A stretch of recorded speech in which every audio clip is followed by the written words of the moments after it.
In this video, I'll show you how you can reset your PS5 controller on the PS5 Pro.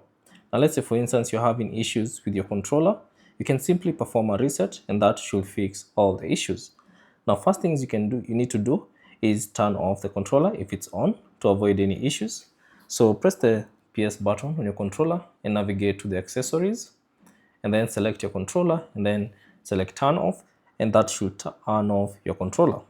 Now once you turn off your controller, simply flick it at the back and then you should see a small hole right here.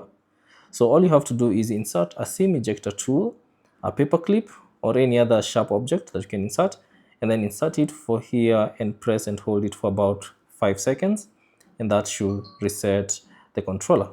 So insert your tool here, then press and hold for 5 seconds. And then once you've pressed for 5 seconds, that should reset your controller. Now you have to reconnect it back to your PS5 Pro. So to do this, you need to use a USB cable. So grab your USB cable and connect it to your PS5 Pro.